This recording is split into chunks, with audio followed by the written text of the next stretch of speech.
దోవల్ వరుసగా 2 రోజులు మీటింగ్ అయ్యారు. అంతకుముందు ప్రధానమంత్రి మీటింగులు, రాజ్నాథ్ సింగ్ మీటింగులు, తర్వాతన హోంమంత్రి మీటింగులు ఇవన్నీ జరగటం కొన్ని రోజుల పాటు పొద్దున పూట జరుగుతుంది, మధ్యాహ్నం జరిగింది, సాయంత్రం జరిగింది, ఎయిర్ ఫోర్స్ బేస్ బయట అయింది, ఎన్ని అయిపోయినాయి. మొదటి మీటింగులకు అటెండ్ అయిన అజిత్ దోవల్ ఆ తర్వాత ఎవరికి కనిపించలేదు, కూల్గా ఉన్నారు. ఏం జరుగుతుందో ఎవరికి అర్థం కాలేదు. ఆ తర్వాత నిన్న పొద్దున కనిపించారు, మొన్న పొద్దున కనిపించారు. అజిత్ దోవల్ నిన్న పొద్దున వచ్చి ప్రధానమంత్రితో మీటింగ్ అయ్యారు, వెళ్ళిపోయారు. ఆ తర్వాతన నిన్న సాయంత్రం ఇవాళ మాక్ డ్రిల్స్ అని చెప్పటం, దీంతో అజిత్ దోవల్ ఏదో ప్రిపరేషన్ క్లియరెన్స్ ఇచ్చినట్టున్నారు అని అనుకున్నారు అందరూ. బట్ అజిత్ దోవల్ ఎవరు? మాజీ గూఢచారి, పాకిస్తాన్లోని సుదీర్ఘకాలం పాటు పనిచేసి వచ్చినటువంటి వ్యక్తి.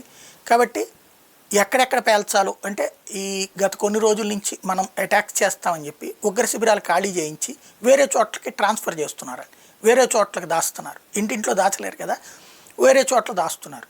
అదంతా ఫాలోఅప్ చేస్తున్నాడు అజిత్ దోవల్. ఎక్కడెక్కడ ఎక్కువ మంది ఉన్నారు, ఎవరెవరు ఉన్నారు అన్నటువంటిది డీటెయిల్స్ తీసుకున్నాడు. ఆ విషయం నరేంద్ర మోడీకి చెప్పడం, ఆయన క్లియరెన్స్ ఇచ్చిన చోట 9 చోట్ల, వాస్తవంగా 145 చోట్ల అనుకున్నారు. 145 ఉగ్ర శిబిరాల్లో ఉన్నటువంటి వాళ్ళల్లో ఇప్పుడు 9 శిబిరాల దగ్గరికి మోహరించారు అన్నటువంటి విషయంతో అక్కడికే తీసుకెళ్ళి వేయటం. అయితే ఉగ్రవాదం అంతమైపోతుందా?